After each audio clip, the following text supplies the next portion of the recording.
The Sheila Mac Show, and I'd like to give a thanks and shout out to the sponsors of today's episode. So before we get started, I have a incredible free masterclass that is going on now from my good friends and sponsors of this episode, fixhormones.com.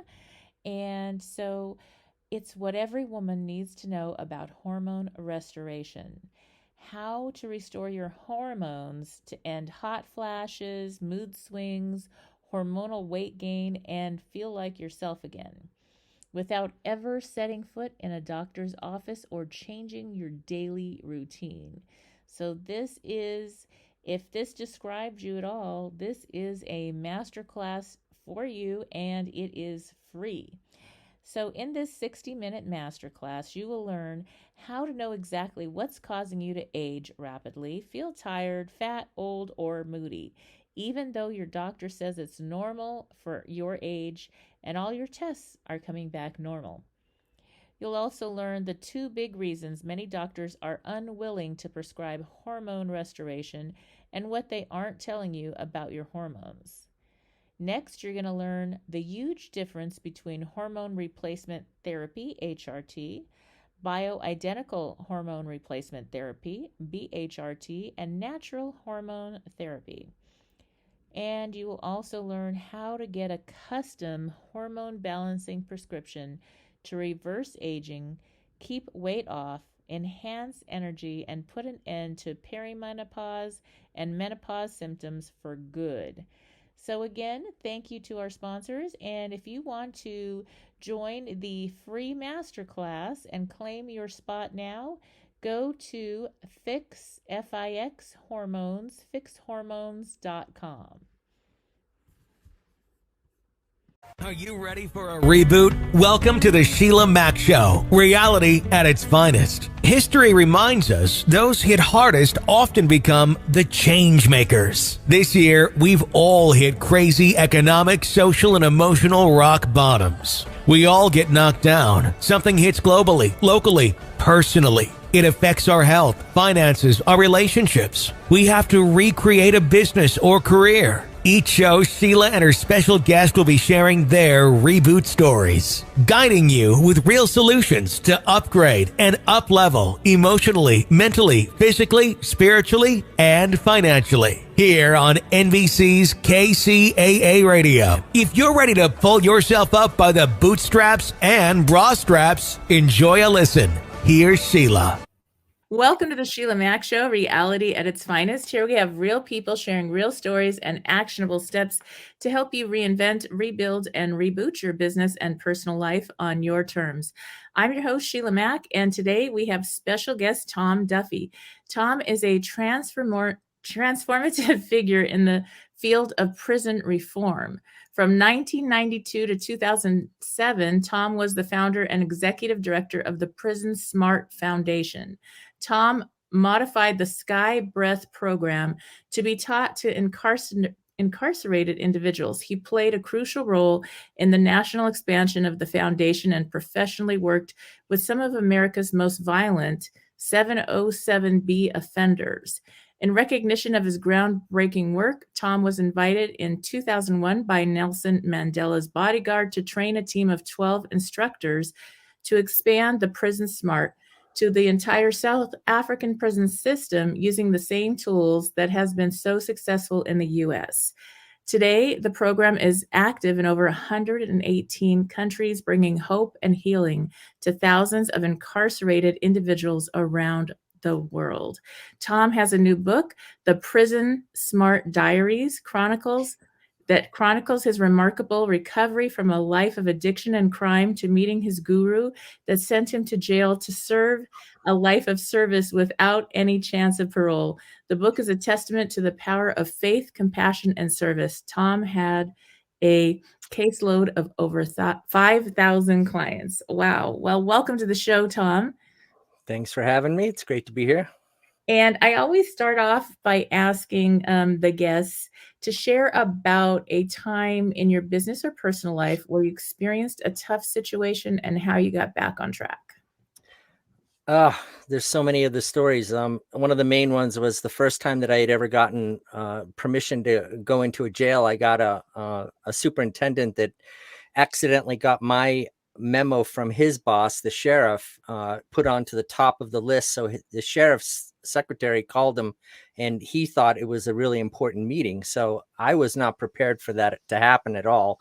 And I got a phone call from him directly, and he said, "Come on in, I'll give you 10 minutes." And well, we sat down, and within a few minutes, the conversation turned into, can you give me your social security number? And I went back, I gave him my social security number. He turned around and typed it into a computer. And all of a sudden the fax machine started spitting out 12 and 15 pages of information. He reaches over, grabs it, and he goes, "Well, you've had an interesting life. What's up with this stolen stereo you got tied up in?"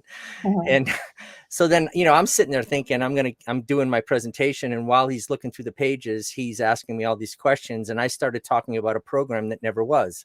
Mm. I hadn't done a program yet. I just Wow. had the program that I had been, practicing, the Sudarshan Kriya, the Sky meditation program. And I had a basic idea of how it might unfold. But as I was telling him this, he said, "Wow, it sounds really interesting." And then he goes, "Hold on a minute." He gets on the phone, and he calls up he calls up his secretary and says, "Send me in Chief of Security, Health and Human Services, and 2 escorts." And I'm like, "Oh my God, my fax machine that I was watching might have spit out some pages." And so these guys came in and they said, "Take Duffy down to E section." And I'm like, "Oh, what? Take me down and show him booking, like I'm going to get a tour." So I was absolutely terrified. So I got completely derailed emotionally. And I'm thinking, well, do I run out the door because something happened from some drug deal that I didn't know about, and some, whatever. And what ended up happening was we went down, they took my mugshot and they said, "What do you want it to say?" And, I said, "Oh, it's just kind of," I thought to myself, "Oh, this is just a little like tour."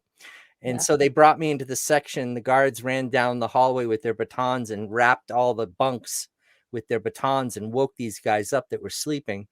And I was totally horrified, because now I was actually being put into a situation of having to teach this program that never was. Mm. I was bullshitting my way on the front end with the superintendent, and I was making the outline in my head Right. live. So I was immediately forced to go inward and absolutely have a dedicated idea of how I was going to make it out. So it really boils down to faith. I get in there, and the guards and the superintendent are standing behind me, and it's quite a visual presentation to have all these cops and the chief of security, head of health and human services. And I thought that they were standing behind me. I heard a door close, and I started talking to these inmates. I didn't want to break eye contact with them at all. I was like Mm. totally terrified. I Yeah. ha- I was nauseous. I was wanting to faint. I wanted to go to the bathroom immediately. My system was in total freak out, and I'd never been in a jail before. And Mm. so the turning point was, I said, "Yeah, Mr. Fredericks and his staff are going to give me an opportunity to come down here and teach a program." And one of the guys, they start going like this. They're going, "What are you talking about?" And I turned around and they weren't there. So the turning point was, I immediately got my self-confidence in the moment and realized I had no one else to fall back on but myself. Mm. And I just blurted out probably one of the best introductions to a program that never was, to this whole group. And then the second turning point was, I realized I was absolutely terrified. So I went over to this table and I turned my back to the group, and I said, "Everyone come over here, put your name down. And you'll be on the list for the first program that we do here." And so I had to just sort of completely let go of the total terror that I felt and realize that I had to fall into faith. And Mhm. in that moment, something just exploded inside of myself. And it was like God said, "This is your turf. This is where you do your best. This is where you shine." And from that day forward, that was 1992. Um, the program just took off. And so that was my turning point, falling into faith. That's incredible. Long winded, but that I was it. love it. It's beautiful. Yeah, sometimes things flow through us when we're put on the spot like that, and it's exactly right. You can't memorize for something like that. No. It has to just show up. Yeah, I love that. That is incredible. And so you were really guided in some way or form to do this work. And tell me, when I was reading your bio, there was section 7013B. Oh, What level of 707B. that? What did that mean? Well, in the judicial system, incarcerated individuals are in different classifications. The most violent are called 707B offenders. Oh wow. So a 707B offender might be sitting there and have, if they have access to a pencil, and they Mhm. feel anger, and they don't even understand why, but they'll just stick you in the eye with it. Oh They're yeah. they're very violent, Oh, extremely violent. And so the kids, the primary kids that I worked with LA Probation at the VAP program, the Violence Alternative Program, were LA Probation's most violent gang members, all from rival gangs. mm, And I was the anger management, that well, I don't I don't know how I got the title, but the superintendent of the entire facility wrote me a recommendation letter and listed me as anger management specialist.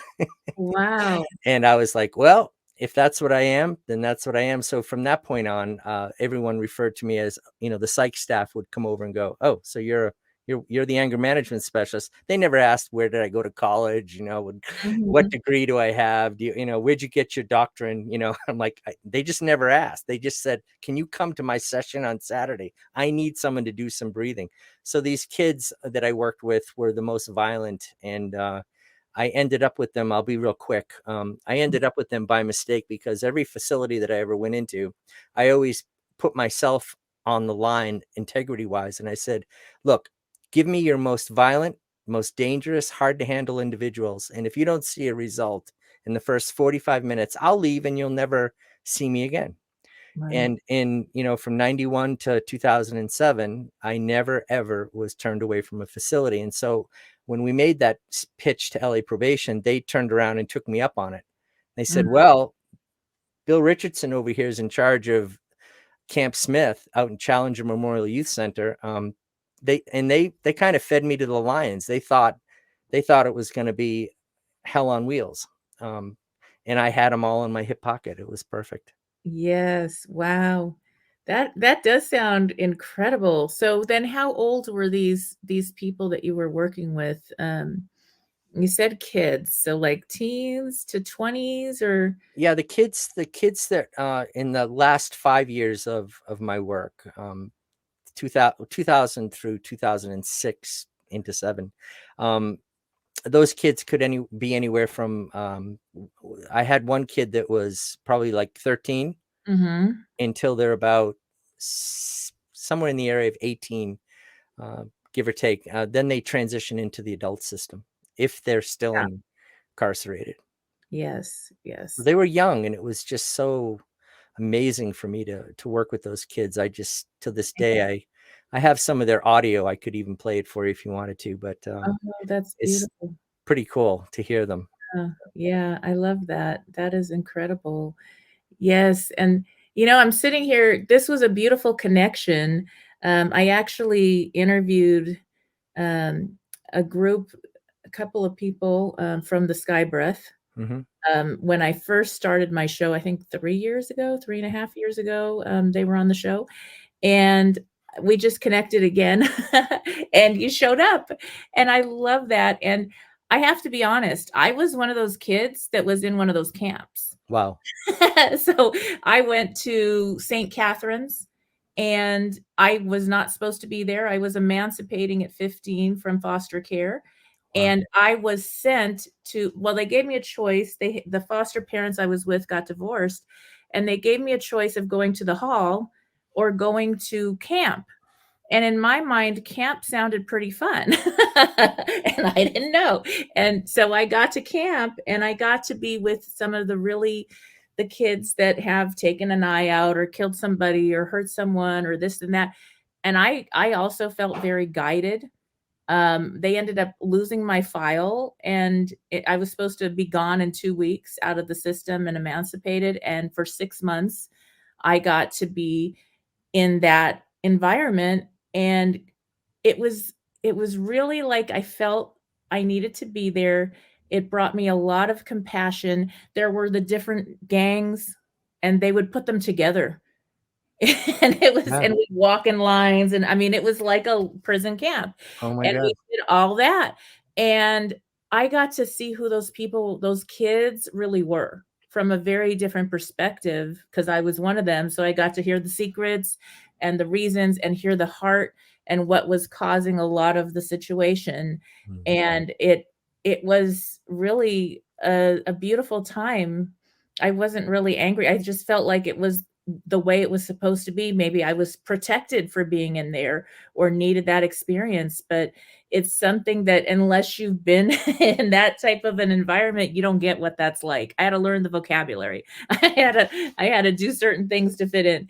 But it was definitely an interesting experience that has changed my perspective on uh, categorizing anyone for something they've done in one part of their life, because you see the whole person. Well, a lot of people don't realize, and I covered a little bit in the book, but one of the things that when I would I keynote spoke at many organizations on National Crime Prevention Conference 3 years in a row, American Jail Association, talked with, a variety of different individuals. And it always gives them whiplash when I say what I'm about to say. And it's really fascinating because the most powerful, influential people on the planet were criminals. Mhm. Yeah, so you let that hang for a few seconds, and they look at you and go, "What are you talking about?" We go, "Well, Jesus Christ was incarcerated by the Roman Empire, tortured to death on a torture device. Mhm. The cross was not a pleasant way to die, Nope. but to the Roman Empire, he was a criminal." You go all through history. There's many Indian saints, Christian saints that followed. Um, More modern day people, Nelson Mandela, Yeah. phenomenal individual, Yes. criminal, became the president of his country. Mhm. Martin Luther King, more recent, total in the eyes of many people in government, he was a trouble. He was a problem, Mm. and the list goes on and on and on. There's just so many examples of people that were extremely in many of the actors that we know today. Um, I don't want to name them just in case there's some sort of, you're not allowed to say his name without permission. But, Right. I met many famous people, and there's so many of them, like Robert Downey Jr. I was in Twin Towers teaching a course when he was being held. He had gotten busted for one of his cocaine charges. And Mm. I walked by a room that he was in. I didn't go in. You couldn't get close to him to say hi, but Twin Towers is a big facility in downtown LA, Mhm. and many rappers that are very successful and very influential with America's youth. They're great people. A lot of them saw a lot of really big stuff. And it's when you say stuff like that to people, their minds start to shift a little bit about, because they always say, "What the heck? Why did you want to work with criminals? What's the big deal? These people are monsters. Leave them alone. Let them rot in jail." And they would make these things, and I'd say to them, I'd say, "Okay, you want to hurt them, right? You want to punish them. You believe they should be punished, right?" And they say, "Yeah." And I go, "Just close your eyes for a moment. If you don't feel safe about closing your eyes, then just keep your eyes open and think of a person that you cannot accept. Mhm. Now think of a person that you can accept, that you love a lot. How did you feel when you did?" I'm doing this very fast. I'm not doing it like a process. Yeah. This would take a minute or two, but because of the speed of a podcast, Mm. and you ask them, well, genuinely answer the question. When you thought of the person that you could not accept, how did you feel? And they'll say, well, I felt heat. My I saw myself strangling them, and I just wanted to see them fall off a bridge and watch their head break, And I Mm. go, okay. And how did you feel when you thought about the person that you could love and accept? And they just explain all those beautiful words of love, acceptance, and peace. And I go, so who do you think gets hurt when you can't accept a person? And then it hits them. They go, who got hurt when you thought of the good person and the bad person? Who got hurt in that moment? And they go, I did. And I Mhm. go, don't you realize that when you harbor that kind of a feeling, you're no different than the criminal that feels that he has to do something terrible to another person because of their anger and stress. So when you have that same anger and stress, now you know at a small, easy, smooth level through an exercise what might possibly be going through the mind of a person that's incarcerated. In that moment, they just didn't know how to manage that stress and they exploded with a horrific. There's no excuse for criminal activity. Don't ever think that I'm defending criminals, because I'm not, never did. I always told them you screwed up, but here's why you screwed up. And here's something you can do about not screwing up again. That Mm. was what I would do. So Mhm. I got a little chatty there. Sorry. No, that's I love that. And, yeah, we're not in any rush, so you can take your time. I think that it's just one person or one message can change an entire person's life, their trajectory entirely. And so just to have that, and it comes from different people, places, and ways, and I think it's just beautiful that you all of a sudden got to do this program that showed up through you and for all those people. I think that's beautiful. I'd love to understand, like, what is it like when you first start a group, or how does the process work, from the beginning to the end? Is it so many months or weeks, or what does that look like? And what type of transformations have you seen with the programs that you've created with the Prison Smart? Well, it's like I always use the terminology of a wedge, like this. Like I always, when I would bring a group of instructors that I was training, or if I did a teacher training, I would always say, look, your first few courses are going to be hell on wheels. Mm, And the first one is like a wedge. You go in and you jam into this circle, mhm, this ball, and it's a fight and it's a fight. And then you teach another course, and then the wedge goes a little further. You teach another course, the energy builds, it gets a little bigger. And then after 3 or 4 courses, it makes this circle that goes like this. And for some reason, it becomes very supportive. So in that process of wedging, basically the first stages are, there's a lot of kind of a wolf mentality, animalistic brainstem kind of mindset where people are sussing each other out. So you mm, walk in, first of all, you're a white person, mhm, and a majority of them are either Latino. I mean, I worked with a lot of, I mean, there's actually a lot more white people in jail than there is Latinos, but and African Americans, believe it or not. When you look at the FBI, Federal Bureau of Prisons, we have way more white people in jail than black people. There's an illusion that all the black people are criminals and that's who fills the jails. It's not the case. But there's you walk in and you have to suss them out. So I came up with a talk called Apples in a Basket. And I just one day, just it popped in my head. I saw that the room was like a basket of apples. I said, look, my name's Tom. You don't know me from, and I would cuss. I yeah. say cuss words because I talk their language. And I go, you don't know me from jack shit. And I said, and I don't know you for jack shit. And I said, but if we can look at each other like a basket of apples, Mm, there's walls, the basket, we can't go anywhere. We're all stuck in this bowl together. And I said, but if you look around the room, and I said, go ahead and look around the room. We don't let them it's called rubbernecking. So you uh, always want to keep a kid's heads forward. But I uh, said, go ahead. You have my permission to look around the room. I said, what do you see? And they all look, and I go, you see people of different races, right? Over there, you got an African American kid. Over here, you got a Mexican kid. Over here, you got a guy from Cuba. And I said, each person looks different. And what about the shapes? Is everybody the same shape? They go, no. I said, is everybody the same color? No. I said, is your homie the same color as you? You got the same skin tone? No. And I go, well, it's like apples in a basket. And if you look at an apple in a basket, especially when you look up at me, do I look like you? No, I'm this guy in a fancy suit. I'm got this big executive director position. I sound like somebody important. I'm not any more important than you. I said, we're all in this together. And if you look at everyone, it's like everyone's got a different skin, and an apple has a different skin. But on that apple is a very thin layer that separates everyone from everyone else. Some apples have little cuts, some Mhm. apples have bullet holes, some apples have bruises, and some apples are all pretty and look like Miss Calamito, my wife that I was teaching with at the time, and she was knockout gorgeous. And I said, some apples are really pretty, some apples are not. And I said, so realize that everyone is like an apple in a basket. Underneath that thin layer of skin is a lot of sweet fruit. And in the center of that are two seeds, one of love and one of fear.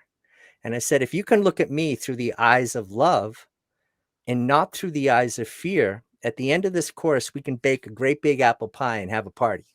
And I said, I can't bring an apple pie in because I'd have to have a knife, and they won't let me bring a knife. So I'll bring a box of donuts. How's that sound? And then they all laugh. And then, you pretty much won them over a little bit by them all realizing, first of all, that we're really not that different. Right from the get-go, the first thing I say to them is the apples in the basket course Mhm. talk. And Nice. then after that, it's a matter of picking who's going to challenge you. So generally, the troublemaker is going to be in the back of the room.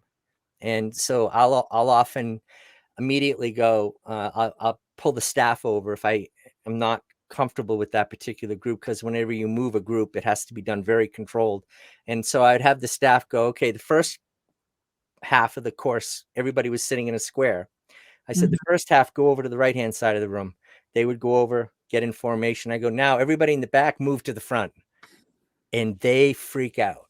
And you look to see who's freaking out the most. That's your troublemaker.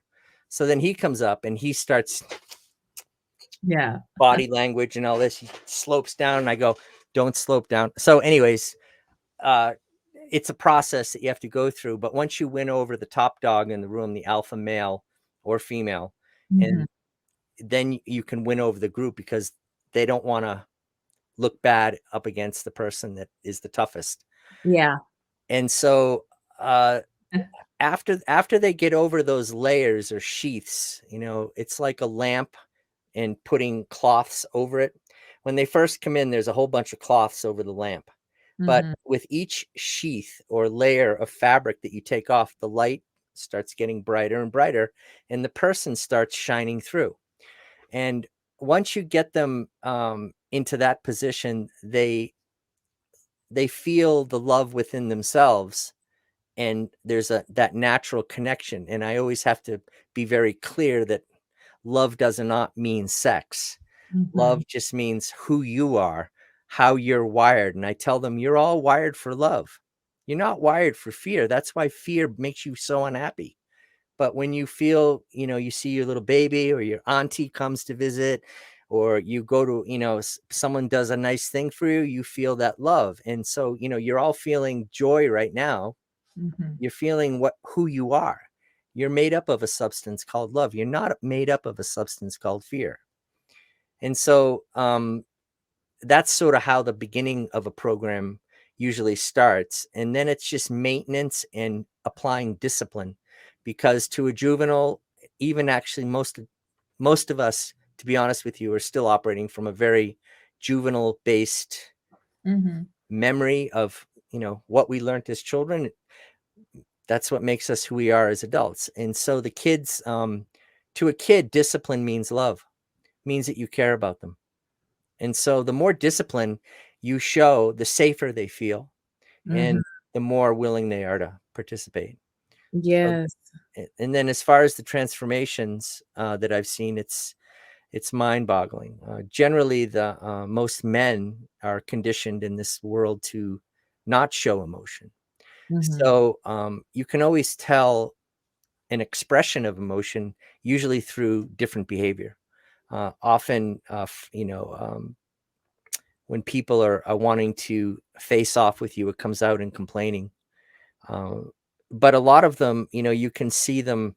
They'll do silly things, like they'll start going like this, Oh, and they'll go, "And pepper spray they sprayed in here last week when there was a fight, making my eye burn." right.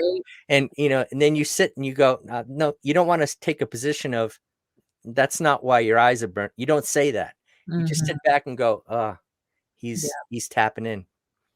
So, the transformations, it's just been mind boggling, because most people think it's a big deal and it's going to be really hard for a criminal to find the softness in their heart.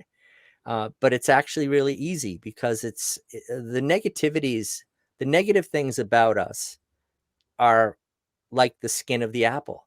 They're very thin and fragile.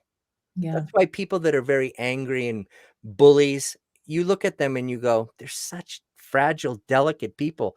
They're Mm, very thin skinned, right. like the skin of an apple. So it doesn't take much time or effort at all to peel that illusion away. And, like we often, in the Art of Living courses that, we teach publicly, we often talk about how, if somebody gives you 10 positive compliments and then one negative, what do you go to bed sleeping? What do you go to bed thinking about at night? The one negative, but you've got 10 positives. And Mm, so what I often would say in reference to the work in the jails with criminals is that you have to realize that how people perceive themselves is often based on that very one negative that they picked up about themselves. I'm I'm not loved is usually the main one. mm, You didn't care about me. You weren't there when I needed you.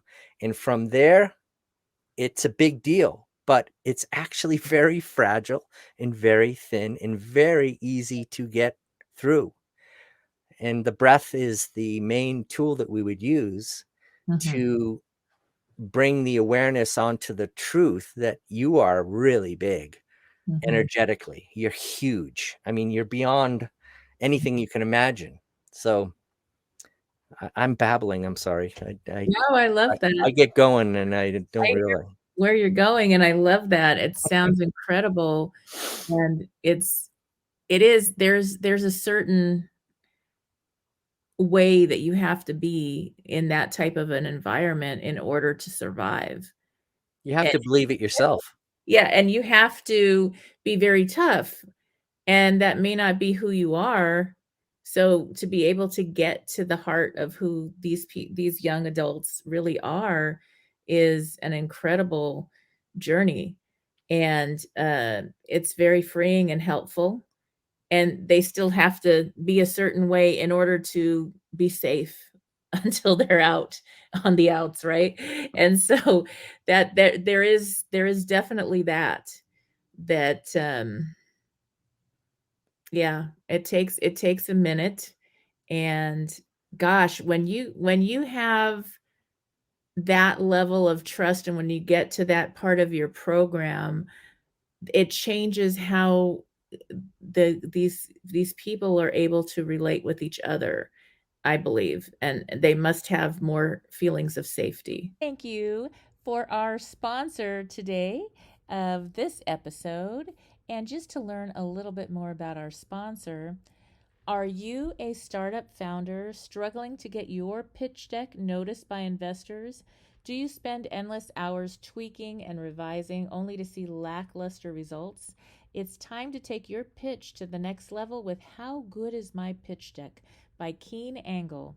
Keen and his team at Story Pitch Decks have helped raise hundreds of millions of dollars in early stage funding at a rate 40 times higher than the industry average. Investors are looking for promising startups that are well prepared and have a compelling pitch.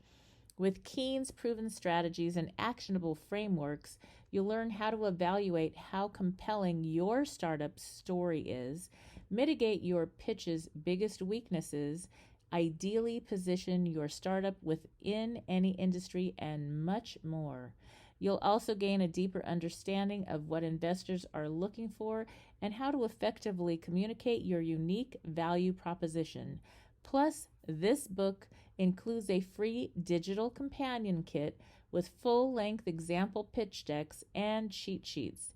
Head to Amazon and search for How Good Is My Pitch Deck to get your copy today. Just overall, because then there's some trust that happens. You can trust the person next to you a little bit more because you've gone through this whole experience together.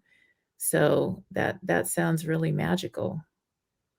And I think that, to survive in, a correctional facility, I know that as soon as they leave my class, they have to put their facade on. Yeah. I watch them walking around in the class and then I watch them doing their little jigs. They got these little hops that they do and skips, and they roll a certain way, and Right. and so I realized that they have to do that to show people that haven't taken the course that they're so I get that they had to put on the fake face, but Yes. yeah, it's a tough place. It's a tough place, but there's a lot of love and amazing magic in there when you bring light into the darkest place. They say in the East that when you light a candle in a dark room, the essence of darkness is never the same. Hmm. And that's the only hope that I've ever, kept, because, I know a majority of the kids that I worked with in LA, probably about 1,800 out there, over half of them are dead. Yeah. Because the gang life is, a lot of people on the outside looking in think, oh, these kids just got nothing to do. So they get into a gang and they go and do bad things. There is so much more to the inner city gang world. It's fascinating because it's very family cultural. The uncles, the fathers, the grandparents, even many of them have been in the culture of gang, a gang culture. And so for them, it's like telling an Italian not to eat spaghetti and meatballs anymore. Yeah. To them, this is huge. This is what my family does. Mm. And there's a lot of misunderstandings about the gang culture in this country. I don't think most people have a clue. But Yes, and it takes a lot, and a lot of people that leave a gang, um, and get away from it are able to then go back and lead some of the other people out of that. That's a prison in and of itself. You might not be behind bars or in a camp, but it's still in its own way, very hard to change that whole mindset and make a difference in life. So that's something that's pretty cool that you're able to do that. I think that's magical. Now, I'd love to hear about your book. okay. Well, the book was started back in the mid '90s. I would go to events and talk to groups, and there were the interest was fascinating. There was a email list that Art of Living was distributing. Um, it was called the eSatsang, and it went all over the world. And Mm, I had my own like blog before blogs were blogs, or email marketing was even around. I had a thing called the Change Gang instead of the Chain Gang, and mhm, I would write daily, mm, these stories, and so people around the world responded. And when I traveled internationally, people would always tell me these stories. I remember reading those emails you wrote. They were mhm, just unbelievable. The spelling was terrible, but the mhm, story was unbelievable. And so people got really inspired. And a dear friend that started the Prison Smart program with me, Judy Clark, she's since passed away. She and I would sit and tell these stories, and generally people would just cry. They would always, mm, their hearts would open hearing these stories of transformation. And yeah, so she started the book, and it kind of progressed over the years, and it never been finished. Judy had some health issues. My wife had passed away from cancer. mm, I had all these challenges with what Prison Smart was doing. So the book kind of went into this like limbo state for a long time. mm, and so the book basically, I wanted to put something together that was telling a story of transformation. Um, I was involved in low end, to a certain extent, criminal activity, burglaries, drug trafficking. I eventually got into connections with people that were higher up. I got to be careful what I say. And then I had a connection, is all I can say about the person that I had in Boston who had organized crime connections. And I was bringing stolen goods, trading them for drugs there. And so that story kind mhm, of lets people know that, hey, I was in it to a certain extent, for maybe 5 or 6 years of my juvenile life and got pretty deep. Lucky to be alive, I think. Many of my friends are dead that were involved in a lot of that stuff. Mhm. And so the book, Prison Smart Diaries, is sort of like, it kind of tells the story from beginning to end of, where the journey went and how it went and got signed over to the International Association of Human Values, the largest NGO working with the United Nations. It's a sister organization of the Art of Living. And they expanded it off into its international existence. And like, Mm. now it's all over the place.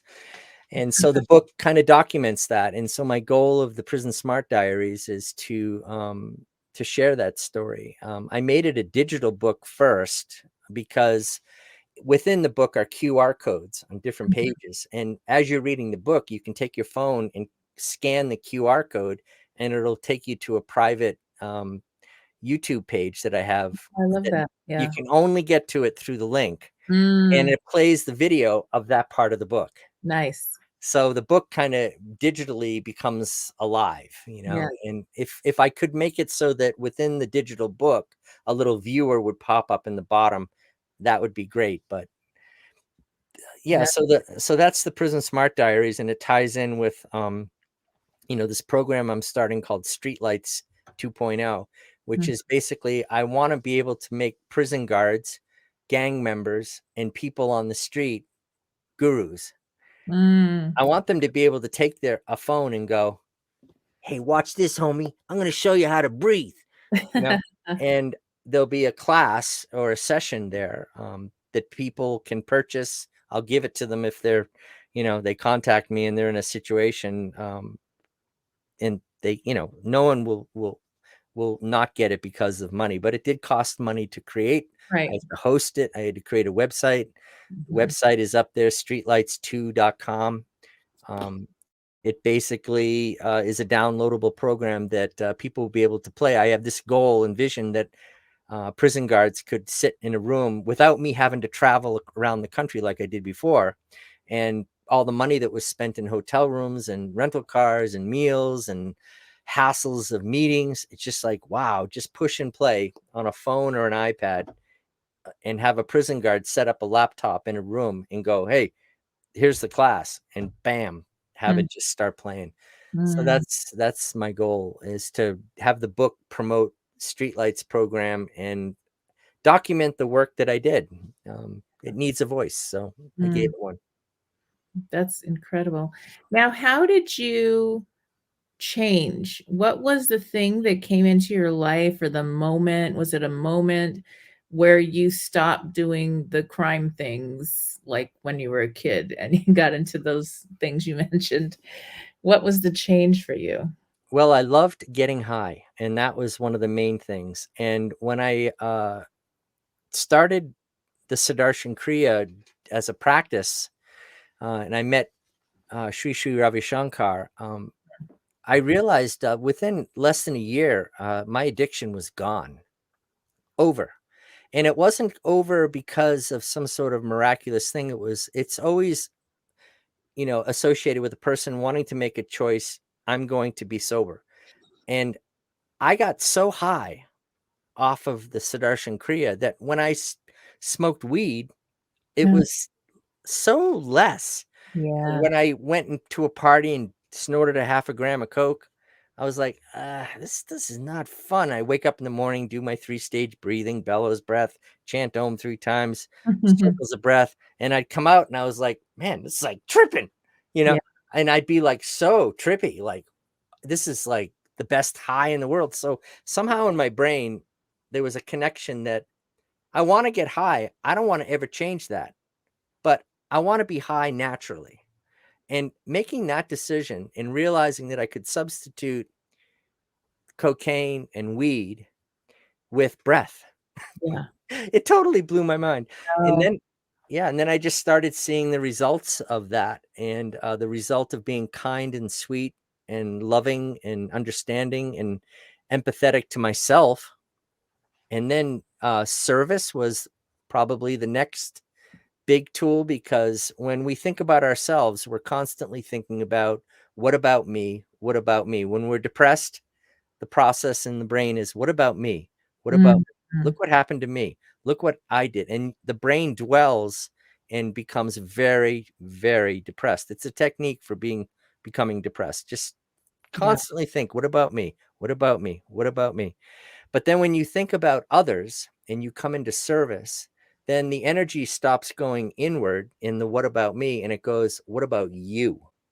What Right. about that homeless person? What Mhm. about that prison? What about, and that's expansion. So a combination of getting high naturally on the breath. And I keep all those drugs that I used to take. I've got a little surplus in my house. I've got a Mhm. medical kit. I've got antibiotics. I've got the pain meds. I've got barbiturates in the house. I've got somewhere around here, I keep a little container pot, because when I feel the craving, I stop and sniff it. And then I put it down and I go, what do you want? You want that again? Or do you want this? And Mm, it's like, it's just what I do. I don't recommend anyone else to do it, because right. some people might just go, oh, I'll smoke a pound of weed. But yeah. No, but I guess my point for saying it is that it's important to keep yourself in check Mhm. and to realize that truth is what matters, Right. that you are wired to be high beyond any drug or alcohol. And it's just so true. So I think those were the kind of the 2 to 3 major steps that, Wow. it turned.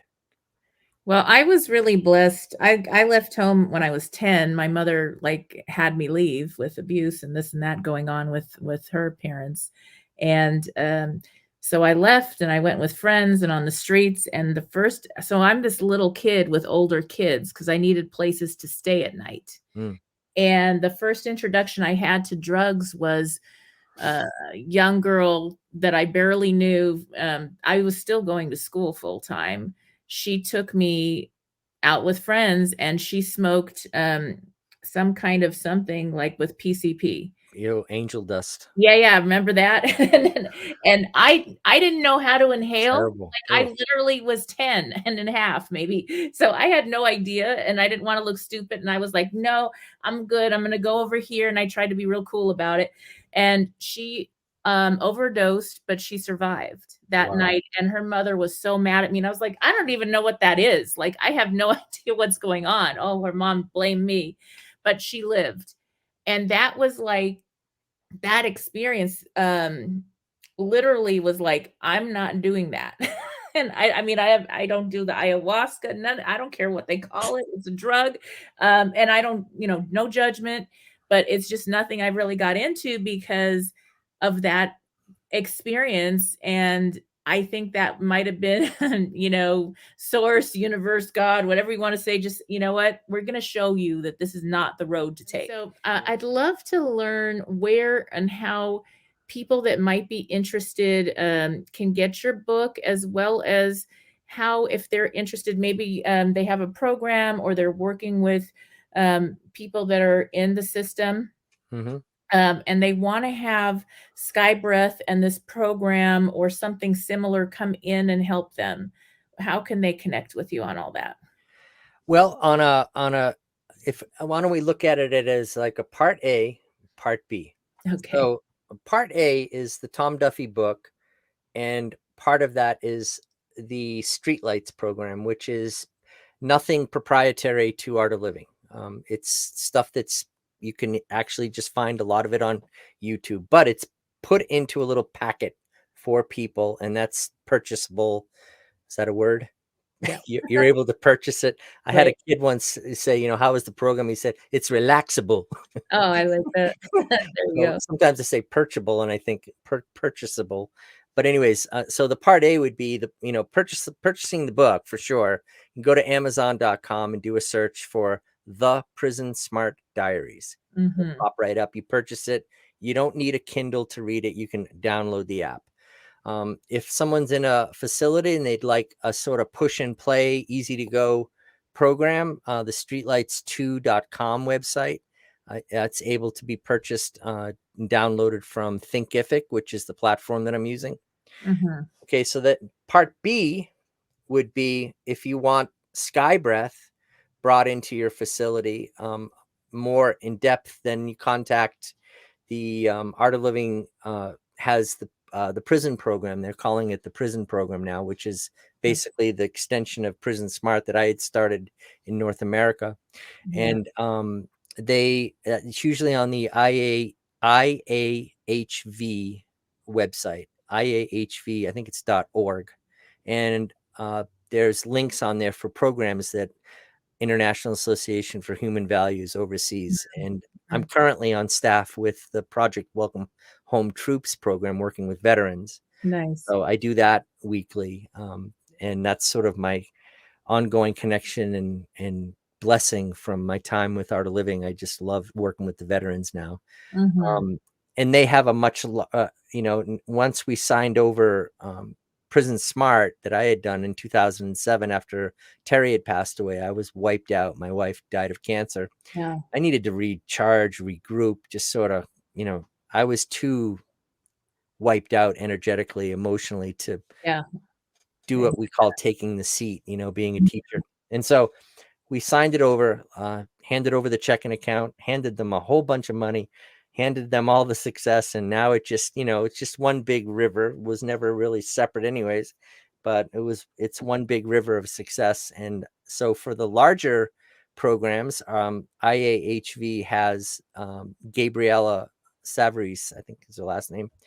Gabriella is overseeing that program for them, and they can contact about funding and doing the larger program. And so it's pretty exciting. That's beautiful. Yes, that's incredible. Well, thank you, Tom. And I always end the show with a question. So my question for you: what would you do if you could go back in time and talk to your younger self? Maybe that one that was going down some interesting roads. What would you tell the younger you? Don't change a thing, because it was like I would just say don't change a thing, because all that experience that I had of pain and suffering blossomed all the love and compassion that Yeah. made Prison Smart what it became. And it's huge. It's Yes. giant program. Incredible. I love that. Well, thank you again for being a guest on the show. And for those tuning in, we'll be back after these messages. Thank you again, Tom. All right. Thank you. Take care. Okay. If you are just tuning in, this is NBC's Sheila Mac Show here on KCAA Radio, the station that leaves no listener behind. I'm your host, Sheila Mac, and I have some news for you. Yes, you.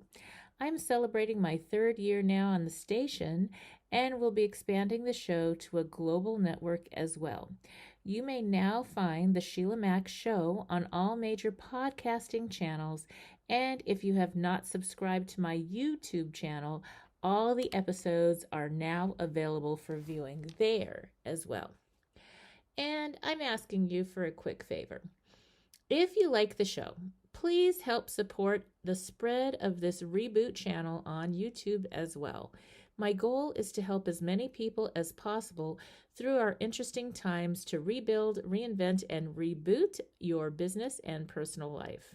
I also wanted to share a little bit more about how I got here, what I do now, and how designing a business career and life on your terms is more than possible at any age or stage in life. I am an enterprisingly forward-thinking consultant, show host, and best-selling author. But how did I get here? Well, I began my career as an entrepreneur and property investment strategist back when I was 23 years young, when I boldly quit my government job with NASA JPL to open my first of 5 large gift stores, while also starting to invest in property. I got to work with some of the world's most loved companies, such as negotiations on leases with Warner Brothers, and winning trips to London as the top-selling Crabtree and Evelyn provider in the U.S. for multiple years. My stores were built on heart as I gave back to the community I came from. So now, some of you know this and some of you don't know this, but as a young girl with parents who were not well enough to care for me, I was homeless at age 10, then in foster care, where it was really hard to get a job while in the system.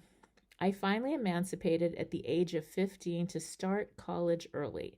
While running my stores, I worked with a government program.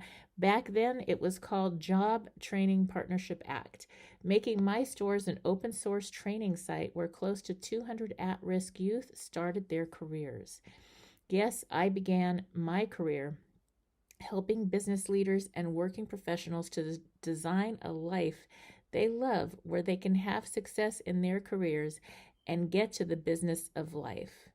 See, a funny thing happened along the way. When I first opened my gift store, it was kind of crazy because I was this young upstart. That's what a lot of the store owners called me. My first store was in Montrose, California, in this sweet little hometown shopping park with other stores and restaurants nearby. And so I was the young upstart that didn't know what she was doing. At least that's what everybody said. And I didn't really care what they said. At that age, their opinion was like, I don't really care.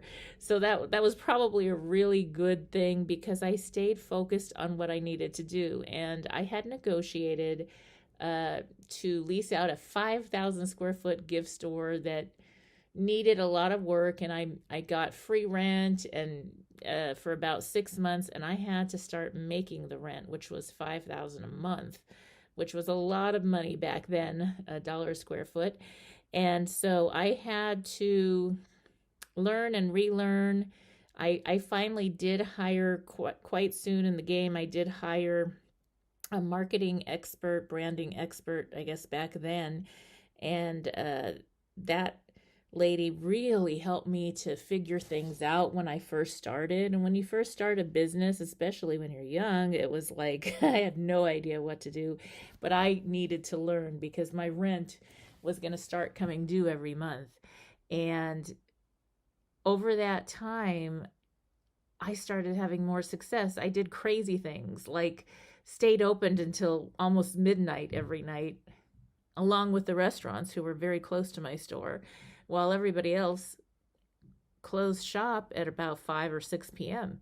So I was making more money from the start, and I just really, my store was to help my kids, and the products I sold was whatever the community wanted. I sold lots of things to people in the entertainment industry.